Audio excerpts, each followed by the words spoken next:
Bismillahirrahmanirrahim. Assalamualaikum warahmatullahi wabarakatuh. Salam sehat, salam sosiologi. Kembali kita berjumpa dalam satu pertemuan virtual. Kali ini kita akan membahas pengantar sosiologi. Tentu ini menjadi bahan dasar untuk mengenali paling tidak apa sih itu sosiologi. Yang kedua akan mengantarkan kita tentang beberapa konsep-konsep kunci yang ada dalam sosiologi. Tentu akan lebih menarik kalau kita langsung memulai percakapan kita pada kali ini. Nah, kita akan pertama-tama mengeja pengertian sosiologi dari sisi etimologi.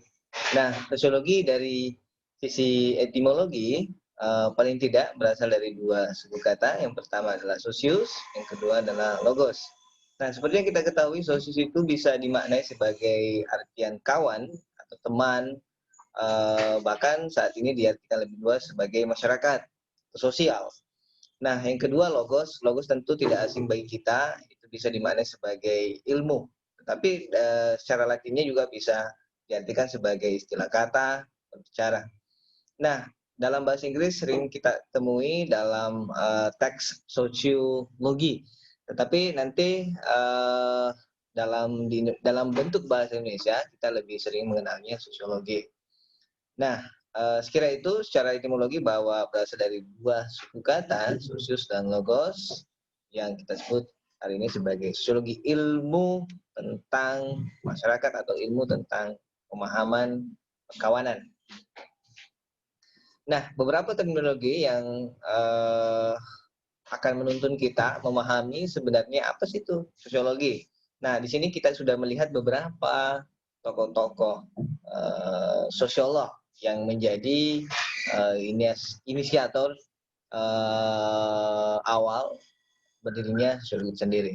Nah, di sini ada Auguste Comte, seorang sosiolog Prancis atau seorang filsuf Prancis yang kemudian hari juga disebut sebagai bapak sosiologi. Meskipun sebelum ini sebenarnya perbincangan tentang masyarakat sudah begitu banyak di filsuf-filsuf sebelumnya, tetapi sebagai satu disiplin, sebagai satu ilmu yang berdiri sendiri, Auguste Comte lah yang menyebut itu pertama kali. Nah, kita coba lihat apa sih pengertian sosiologi menurut Auguste Comte. Kita lebih biasanya menyebut demikian, juga kita bisa menyebutnya sebagai Auguste Comte. Nah, menurut beliau, sosiologi adalah ilmu pengetahuan yang mempelajari fenomena sosial dengan hukum-hukum tetap. Nah, sebenarnya hal yang bisa digarisbawahi dalam pengertian ini lebih kepada hukum-hukum tetap. Apa maksudnya Auguste Comte menyatakan ini? Ya, kalau kita tilik bahwa beliau merupakan tokoh yang sangat berperan dalam membangun satu aliran filsafat yang kita sebut sebagai filsafat positivistik. Nah, yang melihat masyarakat sebagai satu satu sistem yang sama dengan sistem dalam hukum-hukum alam. Makanya dalam pandangan Comte, masyarakat bisa sekali dipahami dengan menggunakan hukum-hukum statistika sosial atau hukum-hukum ilmu alam. Nah, sedangkan tokoh lainnya ada Emile Durkheim, ya, ada Durkheim juga sama dari Prancis. Beliau sendiri mendefinisikan sosiologi sebagai ilmu yang mempelajari fakta-fakta sosial. Apa sih yang dimaksud Durkheim sebagai fakta-fakta sosial? Nah, paling tidak Durkheim menganggap bahwa fakta-fakta sosial itu bersifat mengikat, bersifat memaksa, yang hadir di tengah-tengah masyarakat menjadi penentu dari perilaku ataupun tindakan masyarakat. Nah, Durkheim melihat bahwa fakta-fakta sosial paling tidak memiliki dua isi atau memiliki dua unsur. Yang pertama institusi sosial, ya, institusi ataupun lembaga sosial. Yang kedua adalah peranata-peranata dan nilai-nilai sosial. Nah, kedua unsur itulah yang menjadi kekuatan penting yang mendrive tindakan setiap individu di tengah-tengah masyarakat. Artinya, setiap tindakan bagi seseorang mengikut pada sistem nilai atau sistem pranata maupun sistem kelembagaan yang hadir di mana individu itu berada.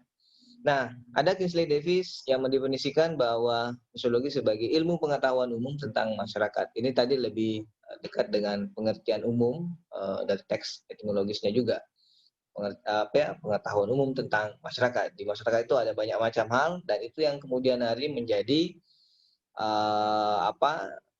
fokus kajian yang kita sebut sebagai ontologis, kajian ilmu sosiologi atau objek kajian sosiologi. Ada tokoh selanjutnya, ada Maurice Ginsberg, bicara tentang studi tentang interaksi manusia dan interrelasinya, kondisinya dan konsekuensinya. Nah, pengertian ini menjadi menarik bahwa sosiologi itu studi tentang hubungan sosial atau interaksi sosial. Interaksi itu sendiri sebenarnya kalau lihat itu macamnya atau ranahnya bisa terjadi dalam banyak bentuk. Apakah interaksi yang terjadi antara individu dengan individu, interaksi yang terjadi antara individu dengan kelompok, maupun interaksi antar kelompok dengan kelompok, dan interrelasinya, timbal baliknya, dan kondisi-kondisi yang memungkinkan dihadirkan oleh proses interaksi tersebut. Nah, tentu ada banyak nanti konsep-konsep lain yang menjadi implikasi dari proses sosial interaksi dan berbagai macam dampak ataupun konsekuensinya. Sedangkan sosiologi lain ada Anthony Giddens yang melihat bahwa sosiologi itu merupakan studi tentang kehidupan sosial manusia, baik di dalam grup, komunitas maupun di dalam masyarakat. Nanti kita lebih banyak bersentuhan dengan Giddens kalau kita melakukan pendalaman kajian sosiologi, khususnya di kajian teori sosiologi modern. Beliau juga merupakan tokoh sosiolog yang bisa disebut mencoba untuk mengkolaborasi berbagai macam perbedaan pandangan yang menekankan pada keutamaan aktor dengan kehadiran struktur. Nah, lanjut kita akan melihat pengertian sosiologi dari tokoh selanjutnya, ada Erving Goffman. Beliau sangat dikenal dengan teorinya yakni dramaturgi, yang menganggap bahwa manusia itu memiliki kemampuan untuk memainkan dua panggung, yakni panggung depan dan panggung belakang atau front stage and back stage. Artinya manusia dalam proses interaksinya dalam kehidupan sehari-hari itu selalu memainkan dirinya, selalu berdrama memainkan dua ranah itu, ranah belakang dan ranah depan. Nah, kira-kira itu pengertian sosiologi dari beberapa tokoh sosiologi. Nanti kita akan lebih membahas pengertian-pengertian atau mengelaborasi lebih jauh ketika kita sudah masuk pada kajian-kajian teori sosiologi. Nah, teman-teman, apalagi misalkan mahasiswa yang di luar program studi sosiologi bertanya-tanya apa sih manfaatnya atau hasil kalau kita belajar atau mendalami kajian sosiologi atau ilmu sosiologi. Nah, di sini paling tidak ada beberapa hal yang saya tampilkan dan memungkinkan juga beberapa hal yang lain yang tidak saya pilih sebagai satu implikasi ketika kita belajar sosiologi. Yang pertama, tentu karena ini adalah salah satu disiplin yang sampai hari ini masih eksis dalam dunia kampus, makanya dia sangat bermanfaat untuk akademisi atau tenaga pengajar baik di kampus maupun di sekolah-sekolah menengah. Nah, selanjutnya tentu karena dia adalah penuh dengan sekelumit teori, makanya dia sangat baik untuk para riset atau ahli-ahli riset. Lebih sederhananya peneliti. Juga sebenarnya secara praktis sosiologi itu sangat memungkinkan atau sangat baik menjadi satu basis dasar ketika teman-teman ingin menjadi seorang konsultan kebijakan. Kenapa? Karena dengan memahami konteks kehidupan masyarakat, karakteristik masyarakat, sehingga kebijakan itu membaca itu sebagai satu penyesuaian pengambilan kebijakan. Dan ini sangat sangat penting. Saya kira memang kita selalu membutuhkan ilmu sosial, bukan hanya sosiologi sebenarnya, sebagai satu rujukan untuk dielaborasi setiap kali pengambilan kebijakan. Agar sekiranya kita tidak selamanya melihat masyarakat semacam angka-angka yang tidak memiliki nilai dan makna-makna yang dibangun oleh setiap masyarakatnya. Nah, secara klinis juga ini sangat menarik untuk melihat berbagai macam penyimpangan atau berbagai macam patologi yang ada di tengah-tengah masyarakat. Juga bisa masih terkait dengan konsultan kebijakan ketika kebijakannya terkait dengan patologi, terkait dengan hal-hal yang kriminal, ya bisa menjadikan sosiologi satu rujukan penting. Nah, tentu hal yang sangat penting juga social worker atau pekerja sosial itu satu profesi yang sangat relevan bagi sosiolog. Nah, di prodi sosiologi UNM itu sendiri sebenarnya memang sangat concern pada social worker. Artinya alumni nanti paling tidak memiliki keterampilan praktek kerja sosial, dan ini menjadi satu kelebihan khusus bagi program sosiologi itu sendiri. Dan sebagai pekerja sosial tentu sudah pasti memiliki kepekaan untuk terlibat aktif dalam kehidupan masyarakat. Tentu hadir untuk mengadvokasi atau menyelesaikan problem yang ada di tengah masyarakat. Nah, ini beberapa tokoh penting yang menjadi peletak sejarah sosiologi sendiri. Saya selalu memulai dari Auguste Comte, meskipun sebenarnya jauh sebelum ini Ibnu Khaldun sudah bicara tentang tentang masyarakat, khususnya soal-soal masyarakat kota dengan masyarakat desa atau masyarakat kota atau masyarakat jiran. Nah, Auguste Comte, satu karya yang sangat populer, yakni Positif Filosofi. Teori ini yang saya sebut tadi di awal bahwa melihat masyarakat dalam kacamata statistika sosial, positivistik.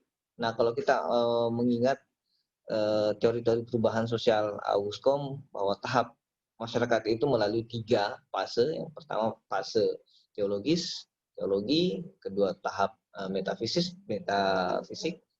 atau fase metafisis, yang terakhir adalah fase positivistik, positif. Nah, fase positif lah yang dimaksud sebagai fase sains. Nah, sosiologi dianggap mapan di fase itu. Nah, masyarakat yang baik menurut Auguste Comte adalah masyarakat yang hadir di fase positif ini. Nah, sedangkan yang kedua ada Emile Durkheim, juga sudah saya sampaikan sebelumnya. Karya yang penting dalam perjalanan Emile Durkheim, yakni The Rule of Sociological Method. Ia lagi-lagi bicara soal fakta sosial secara umum. Sebenarnya meskipun Durkheim juga melahirkan karya Suicide tentang bunuh diri, nanti kita elaborasi di kajian-kajian mungkin di teori sosiologi klasik. Tadi bahwa fakta sosial itu adalah hal-hal yang mengikat masyarakat, baik itu sistem nilai maupun institusi sosial masyarakat. Sedangkan yang ketiga, yang belum kita sebut tadi, ada tokoh juga yang sangat berperan dalam perkembangan sosiologi, tentu memberikan warna yang berbeda. Ya, kalau misalkan Auguste Comte dan Durkheim begitu melihat kekuatan masyarakat sebagai penentu tindakan sosial, justru Weber sangat berbeda. Weber melihat bahwa justru individu itu satu aktor yang memiliki kemampuan kreatif. Dalam bahasa Jerman disebut sebagai Verstehen. Dalam artian manusia atau individu itu punya kemampuan untuk memberikan pemaknaan pada lingkungan sosialnya. Jadi setiap individu punya kreasi, punya makna sendiri terhadap sesuatu. Satu karya besar yang juga menginisiasi satu kajian sosiologi klasik menuju ke sosiologi modern, yakni karya beliau tentang The Protestant Ethic and Spirit Capitalism, yang bicara soal bagaimana masyarakat Protestan atau orang-orang yang memeluk jalan Protestan itu menjadikan etika Protestan sebagai satu spirit hidup atau satu laku hidup yang menghubungkan antara kehidupan selanjutnya, kehidupan akhirat itu hanya mungkin bisa diperoleh dengan baik ketika kita punya kehidupan yang baik. Jadi dunia menjadi cerminan dari kehidupan akhirat. Artinya jadi ini juga karya-karya ini menghujam betul bagaimana apa ajaran-ajaran Kristen pada saat itu, yang melihat bahwa ritual-ritual pengampunan dosa dan lain-lain yang harus melalui gereja dan lain-lain, harus melalui tokoh-tokoh agama, ini menjadi satu ancaman ketika hadirnya etika Protestan yang menurut Weber bagian yang sangat penting dalam lahirnya kapitalisme di Eropa. Jadi dengan cara-cara masyarakat hidup seperti itu, menginternalisasi etika seperti itu, sehingga kerja keras, menabung, mengakumulasi terus-menerus capaian materialnya, sehingga itu menginisiasi lahirnya kapitalisme di Eropa. Tentu ini akan kita lebih elaborasi pada kajian-kajian sosiologi klasik dan modern. Nah, yang penting juga untuk diketahui sebenarnya secara historis tadi tokohnya sekarang adalah genealogi ilmunya. Sosiologi itu sendiri sebenarnya didahului ya lahir karena tiga peran pengetahuan penting, tiga disiplin penting sebenarnya menjadi ibunya kalau bisa dibilang demikian, atau menjadi akar perkembangannya. Pertama ada filsafat sebagai memang ibu dari segala ilmu, the queen of knowledge atau the queen of science. Ada psikologi sosial, ada fisika sosial. Nah, ketiga-tiganya sebenarnya dalam perkembangan sosiologi itu masing-masing memiliki kekuatannya. Energinya masih ada karena memang setiap ilmu itu punya filosofinya. Sosiologi punya filosofinya. Itu lebih banyak kita bahas di filsafat ilmu yang diarahkan untuk filsafat ilmu sosiologi. Psikologi sosial juga sama. Dalam sosiologi itu ada satu paradigma yang sangat kental nuansa-nuansa psikologinya. Ia disebut sebagai paradigma perilaku. Memang yang tumbuh dalam tradisi behaviorisme. Yang melihat bahwa tindakan masyarakat itu atau tindakan individu itu proses stimulus respon. Sedangkan psikologi sosial ini sangat kuat dalam dalam narasi-narasi atau karya-karya yang dilahirkan oleh Auguste Comte sebagai bapak sosiologi. Nah, beberapa selain genealogi ilmu, beberapa peristiwa penting yang menjadi monumental yang menginisiasi lahirnya ilmu sosiologi, paling tidak ada beberapa hal. Yang pertama adalah krisis di Eropa Barat yang menyebabkan berbagai macam dinamika sosial yang menginisiasi para ilmuwan untuk melihat persoalan-persoalan tersebut. Nah, selain itu memang tidak bisa dipungkiri bahwa lahirnya atau tumbuh kembangnya kapitalisme di Eropa juga memantik ketertarikan para ilmuwan untuk melihat berbagai macam gejolak yang terjadi di Eropa pada saat itu. Selain itu, meningkatnya individualisme menjadi satu fenomena yang menarik dalam menginisiasi para ilmuwan melihat satu sumber atau lapangan kajian sosiologi yang baru. Selain itu, revolusi industri juga betul-betul menjadi satu peristiwa penting yang begitu besar pengaruhnya, yang menginisiasi bagaimana mobilitas sosial masyarakat, baik dari sisi mata pencarian maupun aktivitas baru masyarakat itu betul-betul terjadi di Eropa pada saat itu.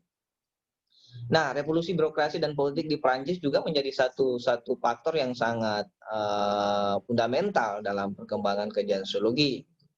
Etika Protestan Weber itu menjadi satu hal yang juga tidak terlepas dari perkembangan masyarakat Eropa, ya salah satunya revolusi birokrasi dan politik. Tentu perkembangan iptek sesuatu yang tidak bisa dinafikan bahwa dia adalah salah satu latar yang menyebabkan kajian-kajian ilmu sosial itu berkembang, khususnya ilmu sosiologi itu sendiri. Nah, tentu faktor-faktor yang ditampilkan di sini itu bukan sesuatu yang betul-betul terpisah dengan yang lain, tetapi ini satu kesatuan yang di dalam kehidupan sosial itu saling terkait, saling menguatkan, juga bisa saling melemahkan. Nah, sekira untuk bagian awal pengertian sosiologi dan beberapa latar sosialnya sebagai awal perjumpaan kita. Nanti pertemuan selanjutnya kita sudah mulai membahas bagaimana sosiologi sebagai ilmu dan selanjutnya. Sekira pertemuan kali ini cukup sekian. Sekira teman-teman bisa melakukan refleksi. Ketika ada hal-hal yang dalam penyampaian ini kurang jelas, bisa direspon nanti di komentar di chat. Anda bisa menjawab dan insya Allah kami akan merespon pertanyaan-pertanyaan tersebut. Sekira sekian, salam sehat, salam sosiologi. Assalamualaikum warahmatullahi wabarakatuh.